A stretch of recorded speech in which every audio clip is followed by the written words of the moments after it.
The Morning Drive podcast from Double T 97.3 is presented by Cantex Roofing and Construction.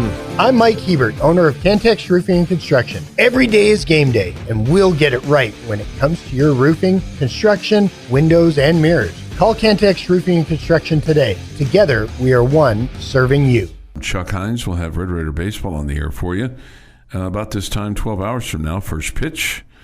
Coverage begins at 6 with warm-up show after Tech Talk, which is 3 to 6. Red Raiders are 10-4. UTSA, Jamie, as you well know, ranked 24th in the country in one poll. I'm sure there's other polls where they're ranked as well. 13-2 is their record on the season. Tonight, Jackson Burns will go for the Red Raiders, 1-0 and a 584 earned run average. And we talked about this yesterday. He had a little bit of a forearm strain. Is that right? At least that's what it was kind of thinking, but it sounds like he's good to go after pitching this past weekend. Yeah, I pitched on Friday for one inning and looked good, and I think he retired all but one batter. I think he walked one guy, but got through an inning and looked good and had no issues, and so they're excited to run him back out there. Yeah, that's awesome. He'll take on Gunnar Brown tonight. He's 1-0 with an 810 earned run average. It feels like that's a kind of a football name, but I don't know if you got confused. You know, it's like between the diamond and the football. Oh, or a musician. Musician. Yeah, have you never heard of the Nelsons? Matthew and Gunnar Nelson? No. I mean, I've heard of the Nelsons. I didn't know. I could have said. What's your favorite Nelsons? I don't know. Okay. I don't have one. I mean, maybe if I heard one, I'd. What about After the Rain? That's one of my favorites. How does it go? After the rain, the grass is green, the dirt smells good after the rain. Is it like that? I think you nailed it. You look just like the two Nelson brothers also, Chuck. I also don't want to now play it. I want that to be the version now. Yeah, sure. Especially the hair. Mm-hmm. The hair is really what sells it for Chuck. It looks just like him. The white. It is actually the same color hair. Yeah. Distinguished gray or old man white. They were, by the way, Ricky's sons. Okay.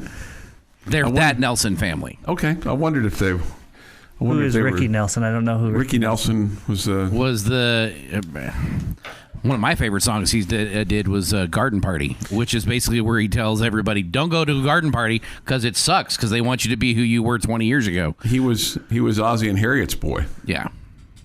Oh, my goodness. Yeah, I'm totally lost now. Okay. And he died in a plane crash. Oh, that's sad. Yeah. And there were this kind of nefarious activities on that plane crash. But really? Do you need to go over the NTSB report again? No. I'm happy to. I can pull it up. I know exactly where it is because this is not the first time we've had this conversation. Right. So Jeff disagrees that there was nothing nefarious? So does the federal government. Okay.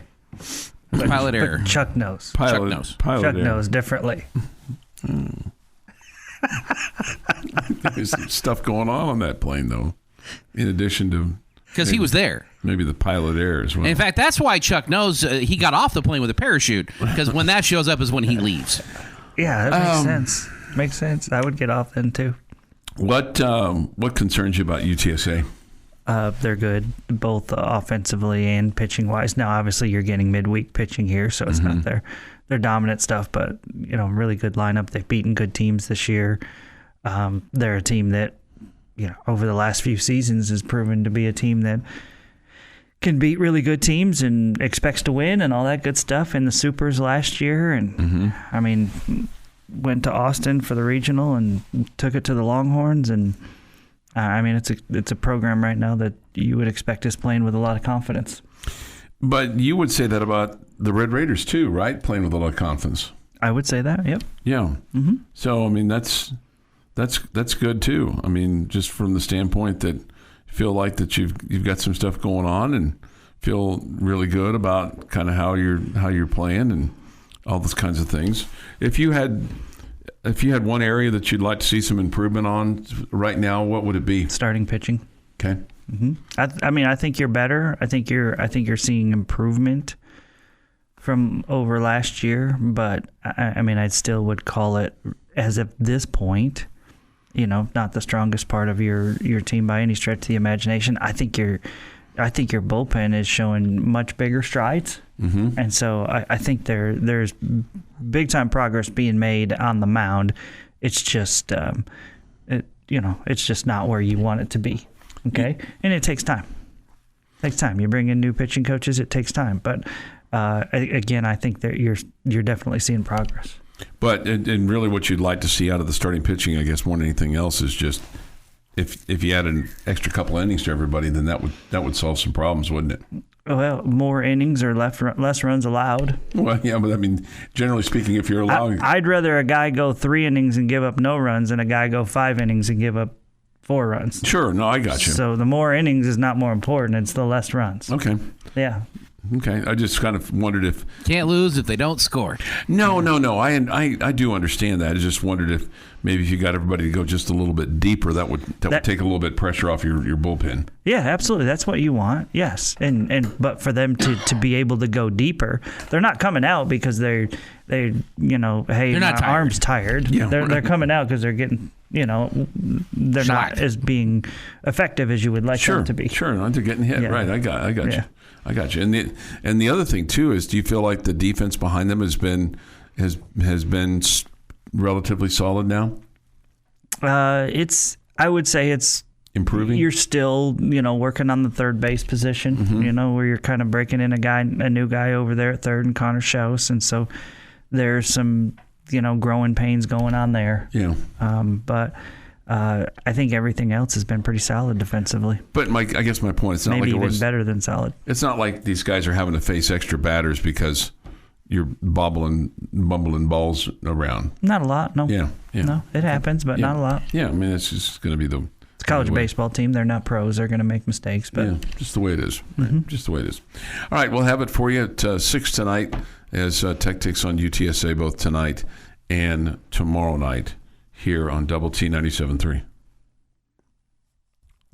Is this after the rain? No. This is Mary Lou. I didn't hear the start of it. Sorry. And who is this? This is Ricky Nelson. This is his dad? Their dad? Yeah. This is the dad. Okay. I told you I'm not going to play I've heard this song before. I'm not going to play after the raid. I got my better version now. Why? He's just going to be Jeff this morning, I guess. This is the Morning Drive Podcast from Double T 97.3, presented by Cantex Roofing and Construction. And for this day in sports history, today is Tuesday, March 10th, 2026. Here is Jeff McGuire. Starting in 1959, Dorothy Comiskey Rigney sells her 54% share of the Chicago White Sox to Bill Veeck for a reported $27 million.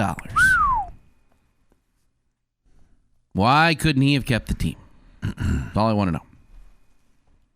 Probably many reasons.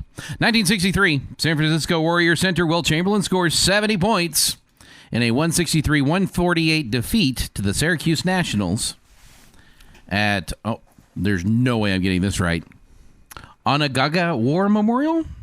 Onondaga? Onondaga. Ah, that one. Onondaga. Is that in Syracuse? I'm guessing it is, yeah. Yeah. 1985, Dallas Mavericks coach Dick Motta is the 4th NBA coach to win 700 games. Motta. Dick Motta. Motta? Yeah. Why did I think it was Motta? I don't know. Just swear it was Motta. No, Motta. Motta. He's Tomato. He could be an angry coach. Sometimes. What? Basketball coach being angry? No way. Crazy talk. They're the nicest guys in the world. Ask any referee. 2010, John Roberson scores 19 points. Mike Singletary added 13 points and 6 boards, and the Texas Tech Red Raiders took down Colorado 82-67 in the first round of the Big 12 tournament. 2022, After a 99-day lockout, Major League Baseball and the Major League Baseball Players Association reach a new collective bargaining agreement. Teams will still play a 162-game regular season after taking the first 2 weeks off. What year was that? 2022. That's good that all happened like that. It worked out really, really well for me. Okay. Because they took the games at the beginning of the season and moved them to the end of the season. And the Yankees were supposed to play in Arlington at the beginning of the season, in the middle of Tech baseball season. They moved them to the end of the season when they weren't playing. And so the Yankees and Rangers were playing, and I got to go see Aaron Judge hit his record-breaking 60-second home run. That's awesome. It would have never happened I would have never seen it if there wasn't a lockout. Would you say that that's the biggest moment that you've seen? For me. Yeah, that's what I'm saying. I mean, I've been to Super Bowls, but the World Championship wasn't one, but yeah, that was big for me. It's a big individual as a moment. Yankee fan. Yeah, absolutely. It is National Blueberry Popover Day. And something that Jamie may have done this. In fact, Jamie probably did do this. It's National Pack Your Lunch Day. I did. Oh, today you packed your lunch? Okay. Well, he packs his lunch most days. Yeah. Sliders today, Chuck. Sliders? Ooh. Not slides. Sliders. Sliders. Okay. What's on the slider? Like little hamburger patties or brisket? Hamburger. Okay. Some cheese. Okay. Probably some ketchup later. Ketchup will be included in the mix. Okay. Yes. Happy birthday to Bad Bunny, who is 32. Carrie Underwood, 43. Chuck Norris allows himself to be on the planet for his 85th trip. Justin Herbert, 28. Olivia Wilde is 42. John Hamm, 55. Robin Thicke, 49. Sharon Stone, 68. And Rod Woodson is 61. And on this day, in 1864, President Abraham Lincoln signs a brief document officially promoting then Major General Ulysses S. Grant to the rank of Lieutenant General of the U.S. Army, tasking the future president with the job of leading all Union troops against the Confederate Army. He was pretty successful. He knew how to make a march. That's a fact. Mm-hmm. And that is this day in sports history. This day in sports history. All right, Dick Motta, he had a pretty storied career in the NBA. He coached the Bulls for a long time, then coached the Washington Bullets, led them to a NBA championship, their only one. Took over the Mavericks, actually coached the Mavericks twice. In between that, he coached the Sacramento Kings. So 935 wins, 1,017 losses. So, but won an NBA championship. So I always remember him for his time with the Mavs. Yeah, no question. He spent a lot of time with the Mavs when they had some really good teams. Those were the Roy Tarpley, Rolando Blackman, Mark McGuire days. Derek Harper. Yeah, towards the end, right? Jay writes into the Yates Flooring Center chat line. I'm not sure that this sounds like sarcasm. He said, "I love it when Chuck sings. Thank you."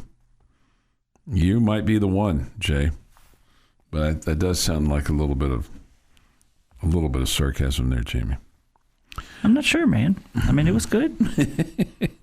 Your version was good. I'm very disappointed that our esteemed producer will not let the audience see, like they have the contrast between the real song. Mm-hmm. He's either got it in the holster there, Chuck, or he's exerting his power over us right now. He's going to exert his power. He's not going to play it now. He's stubborn like that from time to time. Oh, but you and I, we're not. We're not stubborn at all. Not at all. Tarek Skubal is not going to pitch anymore in the World Baseball Classic, Jamie. The Detroit Tiger pitcher has now decided against it. He said this yesterday: "My spring training start days were scripted out in January with the original plan being starting and then being done. Obviously, when I got here, my emotions kind of changed a little bit. My thought process changed a little bit and tried to make it work, but just couldn't. And I hate it, but it's all right." He said he made that decision after consulting with the Tigers and A.J. Hinch plus his agent, along with his teammates in Houston and at spring training. So he was kind of thinking, he got kind of wrapped up, which is good.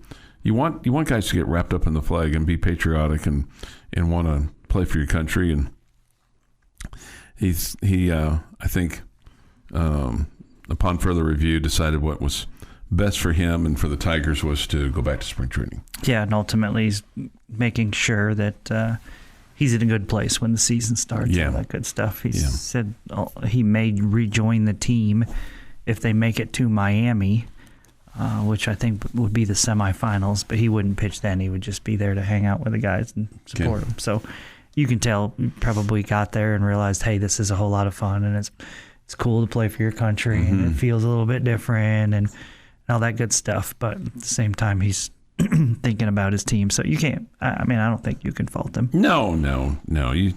It's hard, I'm sure.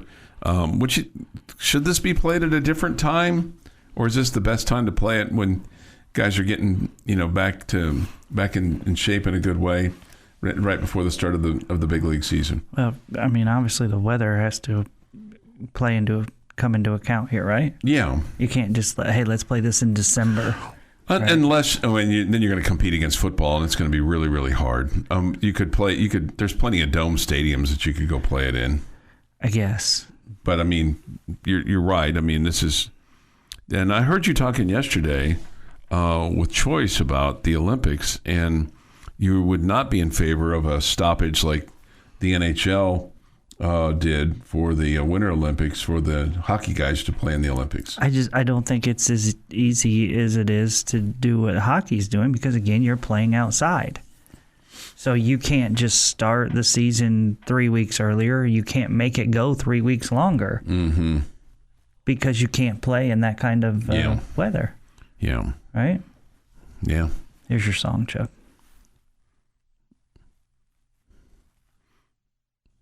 I got to be honest with you.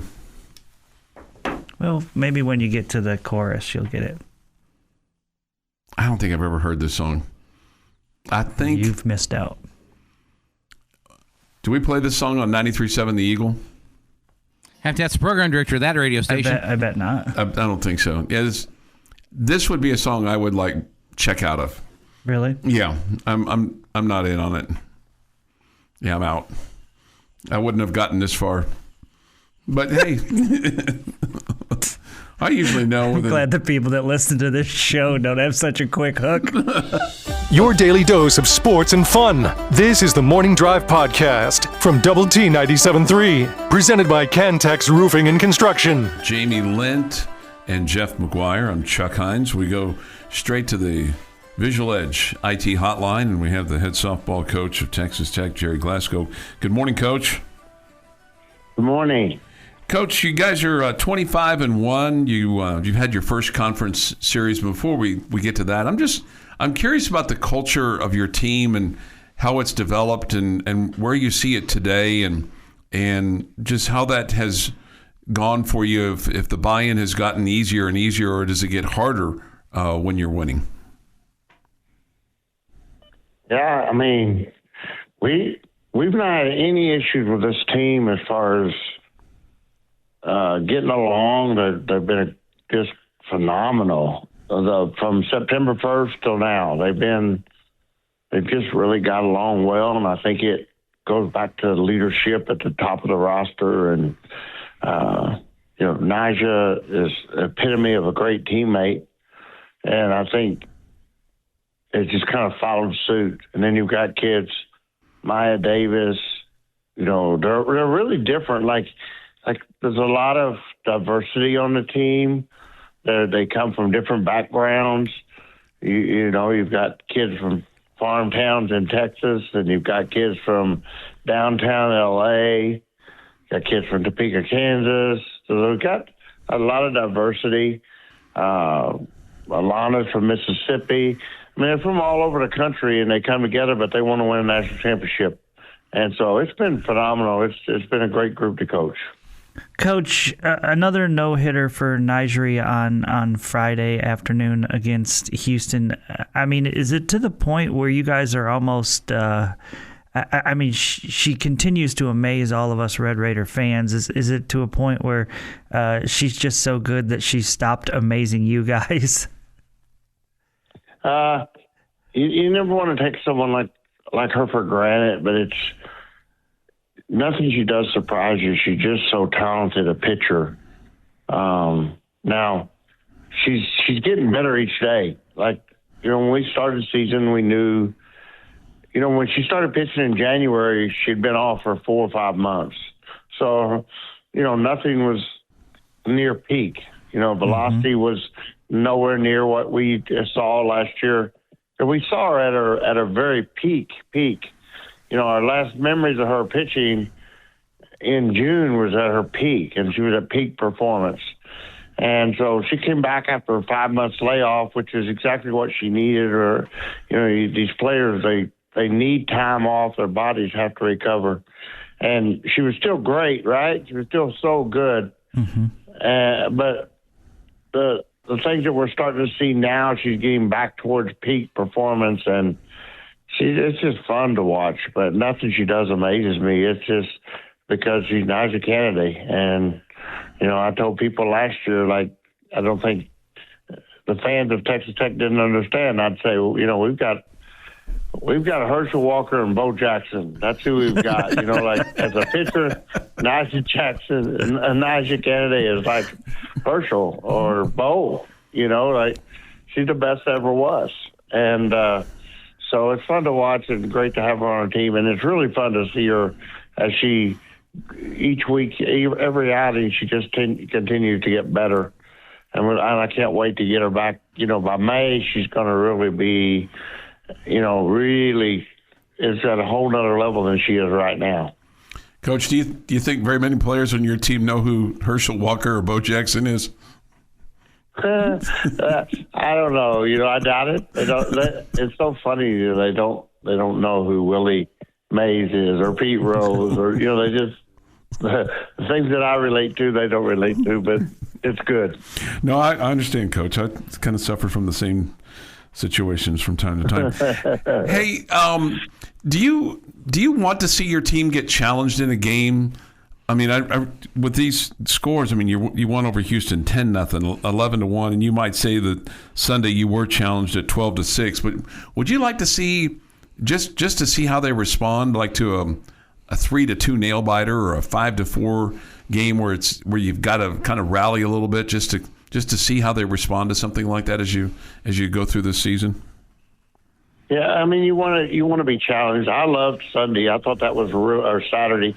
The game 3 was really good for us. We were down 1-0. That was good for us, and we responded, come right back and tied it. And that's happened throughout the season. There's been several times when we get behind. As soon as we get behind, I started saying, "Hey, best come from behind team in America. How fast can we come from behind?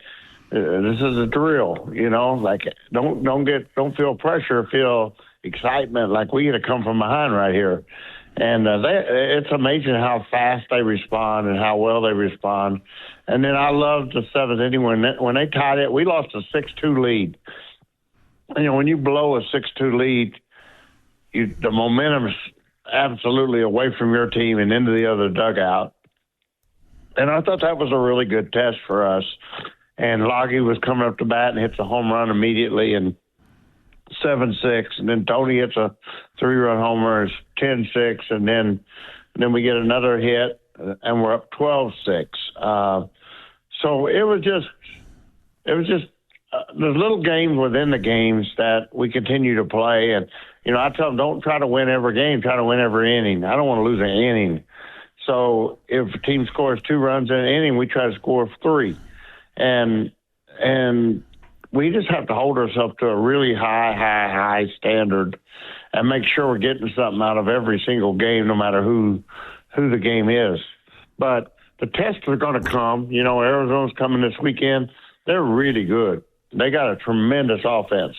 And so, we're going to find out exactly where we're at, this weekend.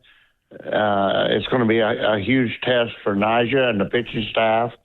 And then the pitching will probably be the best pitching that we've seen for a little while. It's not going to be as good as Nebraska's was. It's not going to be as good as Florida State's pitching was. But their team overall is a really good team and on par with, the A&Ms and Florida State and the Nebraska teams. Coach, I was just going to ask you about Arizona. They're also undefeated in conference play. They swept BYU last weekend by a total score of 37-4, 3-run rule games for them. Do you feel like they're one of the toughest teams in the conference that you guys will match up with? Yeah, I think right now when you look at the conference, there's Oklahoma State is really good. They got beat 2 out of 3 by Central Florida. And Arizona, I think those 3 teams is going to come down to us and those 3 teams.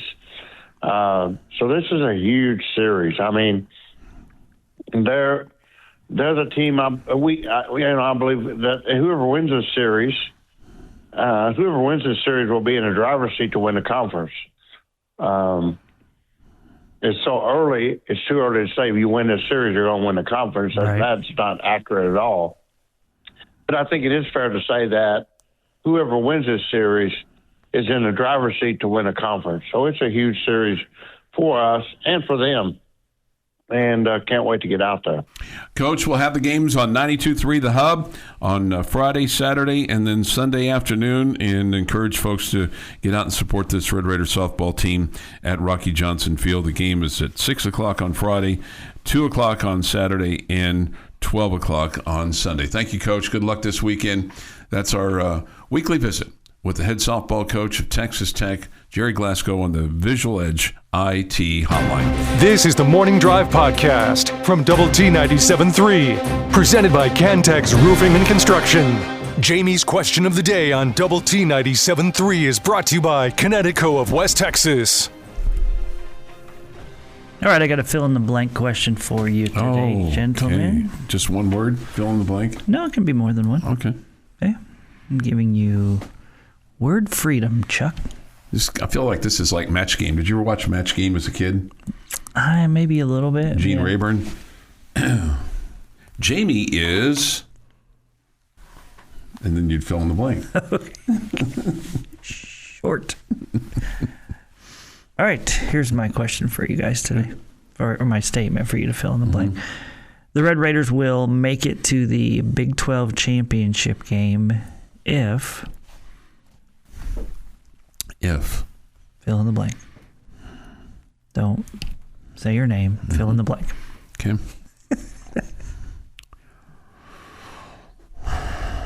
If your quarterback is who you think he is. I'm sorry. I was talking basketball.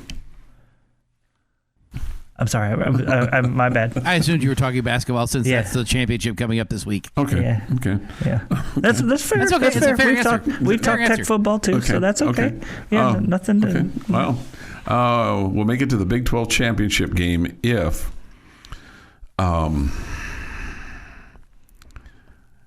I think you've got to find a way to attack the rim in balance with your 3-ball, because you can't just live and die by the 3, and you've got to attack the rim, and you've got to defend without fouling to a certain degree. You cannot give up 48 points in the paint and be successful, and that's what happened Saturday night against BYU, and I mean, it was feast or famine with the 3-ball, but you've got to find a way to have some balance and attack the rim offensively, so you can score, get fouled, and get yourself to the free throw line a little bit. See, this is where Chuck and I are going to go in completely opposite directions. I told you had word freedom, and I feel like you used a lot of different. You mentioned a lot of different things there. Okay, well, Yeah, I mean, that's fine. It needs to be raining threes for the Red Raiders to get to the Big 12 championship game. You don't have a presence down low to stop anybody. You can slow them down, but if that's how their offense is built, that they're going to get their points there. You're going to have to force them to be a high-scoring offense against you, and you do that by putting the ball in the hoop from behind the arc. A lot. 60% or more. See, I think Jeff is living in reality I think Chuck is making sense. I just don't think it's going to happen. Okay. All right? My answer was going to be if you shoot a very high percentage from three-point range. Okay? So we're all on the same page. We're all kind of in the same boat.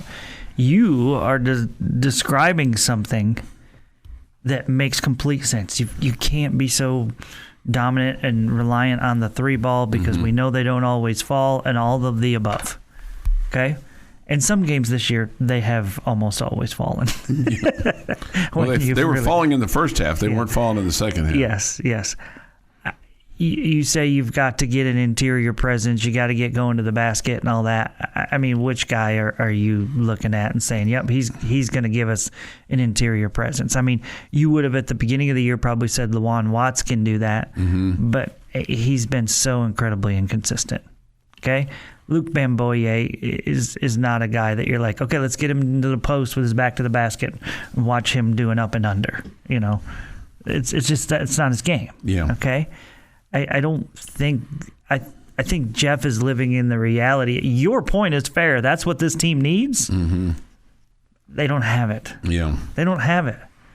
It's going to take this team shooting the ball really, really well to win 2 games against good teams in the Big 12 tournament to get to the championship game. And look, if you're going to live by the 3, which I understand what you're saying, you've got to rebound some though too. I mean, somebody's got to say that ball is mine. Yeah, that I feel like you have a better chance of doing. Yeah, I mean you can control some of that effort. Yeah. Right. What you've lost with JT Toppin is just enormous in the realm of just what he gives you offensively, but also the way the defense has to respond when he's on the court. You can't just hang at the perimeter. You have to be wary of him. You have to double him at times. And you have been a great inside-out team, and those are the best threes to take, and Toppin helps you get those. You're not getting many of those anymore. Yeah. No. He changed who you were so much. Now, you still have great shooters. It's just a matter of can the ball movement be as good as it once was so you can create the openings and create, high percentage three-point shots. Do you think the wins that you got without him were primarily because you were playing lesser teams? I don't think on the road at Iowa State would be considered a lesser. No, win. I said primarily. That's an exception. Okay, well, so Cincinnati or who was the other one? K-State. K-State. That was, they're limping to the finish. Yeah, but you can't say that because of the Iowa State game in there, though. Yeah, right. No, I know. Okay, so I think you were hitting shots in those games. Mm-hmm. Yeah, you can still play good defense. You absolutely can, and this team has shown that. I don't think they're just terrible on defense now. Yeah. But JT's presence and shot blocking ability and all that helped, and his almost 11 rebounds a game helped. Mm-hmm. Yeah. But to me, and again, I think we all three were on the same page. You got to shoot the ball really well. Yeah. You from 3-point range. And Chuck, your desire to have an inside presence so it can't be just about the 3-point shooting, that's great. If you're a basketball coach, that's the way you want to build your team. But right now you don't have that. So the reality is you need to shoot a high percentage from 3-point range if you're going to beat good teams. So like against Iowa State, you out-rebounded them 35-29, and you outscored them in the paint 30-24. So it's possible. Mm-hmm. And then you picked up 12 second chance points because you had 9 offensive rebounds. They had 14 offensive rebounds, but only 11 second chance points. And clearly what you did from beyond the arc, you were 14-29, 48%. So you had 17 twos in the ball game to go with your 14 threes. And Iowa State, they didn't shoot the ball well. They were 8 of 24, 6 of 15 in the second half from beyond the arc. Your daily dose of sports and fun. This is the Morning Drive Podcast from Double T 97.3, presented by Cantex Roofing and Construction. If we go straight to the Visual Edge IT hotline, we do not want to keep the head coach of the defending Big 12 football champion Texas Tech Red Raiders, Joey McGuire, waiting, who joins us now on the Visual Edge IT hotline. Good morning, Coach.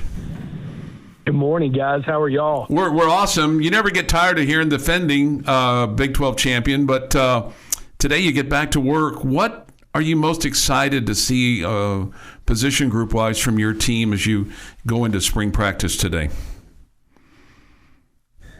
Man, that's a really good question. I think there's a couple of spots, that I'm anxious to see.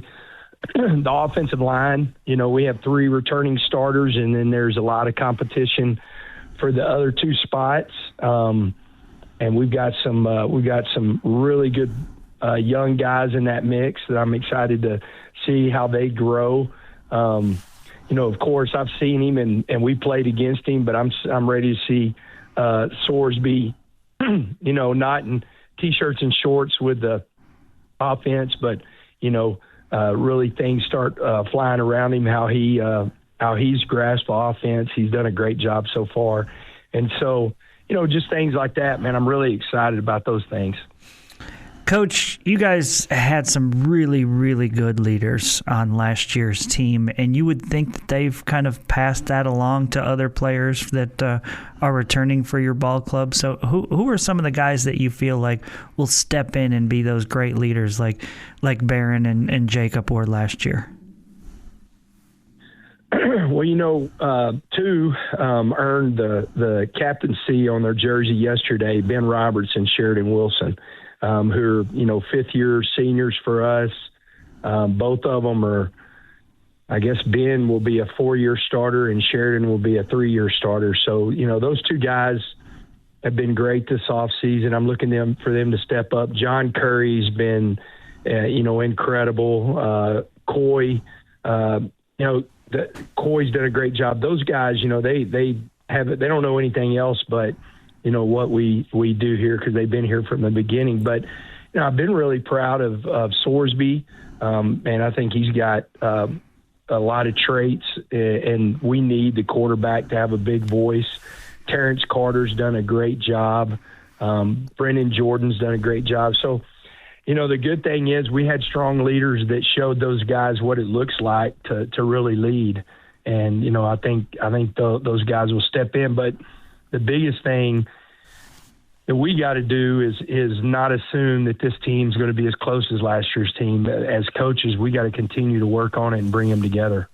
We're visiting with head football coach Joey McGuire here with us on the Visual Edge IT hotline. Coach, just speaking about the culture, that's always been so important to you since you came here. Has that gotten easier with winning, or is it still just as hard, even though you are winning, and maybe it is harder to build that culture? Well, the winning, one thing you got to be careful of is complacency, that it's just going to happen. And so I think it's really important, that you don't take anything for granted, and you do the exact same thing that you've been doing, but you may do it, they may hear it in a bunch of different ways. Ben Roberts has heard the brand, the player coach's oath, the playing to win, the what's next mentality, for the now going on 5 years. So it's my job for him to hear the same thing. He just may hear it in a bunch of different ways. So he's still locked in. And then the new guys are getting exactly what we need them to get. So I think it's kind of a mixture. I mean, it's just as hard. A lot of people talk about the climb to get to the top. It's just as hard, if not harder, to stay there, and we want to get back. I mean, the last time a Big 12 champion's gone back to back is OU. And, I think that was 1920, those 2 years. And so since then, there's been a new Big 12 champion every single year, and we don't want that to happen. We want to make sure that we've got an opportunity to get another trophy sitting alongside the one from this year. Coach, I thought you brought up a really interesting and made a great point earlier this week when asked about your team now being the hunted. And you basically said, I'm paraphrasing here, but feeling like your team was the hunted last year. Now that you've got, kind of a new group of guys, do you think this group of guys will embrace it as much as those guys did last year? Yeah, I think they will, because I think you've got guys that have chips on their shoulders. Sorsby's one of them. Jacoby Williams, I think, was born with a chip on his shoulder and carries around every day. And then you got some guys coming back. Joyner's coming back from injury, and so I think he'll play with a chip on his shoulder to prove, how good he is. Because I do think we were hunted last year just because the media made such a big deal of our roster and the amount of money we spent that wasn't the highest paid roster in the country. It just was easy to talk about Texas Tech in that light. And so I think, I'm sure going into every game, that our game was circled, and then we started playing really well, so it became circled even more. It's easier because the trophy's here in Lubbock to talk about being hunted, but, we're going to be hunting things too. I mean, we're hunting a return to Cowboy Stadium, and then we're hunting winning in the college football playoffs. So one thing we really try to do around here is we try to focus on us. I mean, our countdown clock has been me versus me, trying to be a better version of ourselves, and then it'll switch going into spring football to a countdown. It's all about us, and us becoming the best version of ourselves.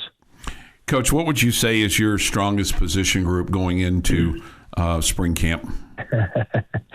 Man, I'm going to tell you, that's a great question, a fun question, because, are you going to have a David Bailey? I mean, the dude's probably going to go. If the Jets are smart, which the Jets, that's not been one of their strong foundations as a group. But if the Jets are smart too overall, I'm taking David Bailey. So you don't have those guys, but you do have guys that are different and have their own strengths. The one thing I would say about this team, we're a deeper team. I think we have more guys that have played college football at a really high level than we did last year. I think there was a stat that came out a couple of days ago that we have the most returning starters in college football. We have 23, so you can only have 22. We have 23 returning starters in college football. The depth, though, in the group, that linebacker group is so good, and I add the star into that whenever you're talking about Ben Roberts and Austin Romaine and John Curry. And those guys, man, they look so good. My running joke right now is if Thor had triplets, they would be Thor's triplets. I mean, John Curry's like 232 right now, Austin Romaine's 241, and Ben Roberts is 251. And, man, they just look incredible. So I'm excited about that group. We're really deep in the defensive tackle room. I'm excited about that group. And then if you can find, once Quentin Joyner comes back, I mean, maybe Texas is the only running back room that has the depth and the quality that we have. I mean, I know Texas has a really, really good running back room. And I think that's the only room in the country that can compare to the guys that we've got. Coach, it all begins today, and I know the fans are excited, and they look forward to a great football season, and really appreciate your time this morning, and thanks for joining us, and have a fun day today on this first day of spring football. You bet, man. Thank y'all so much for having me. You bet. That's the head football coach, Joey McGuire, with us on the Visual Edge IT hotline. This has been the Morning Drive Podcast, presented by Cantex Roofing and Construction. Check out our library of Double T 97.3 podcasts at doublet97.3.com.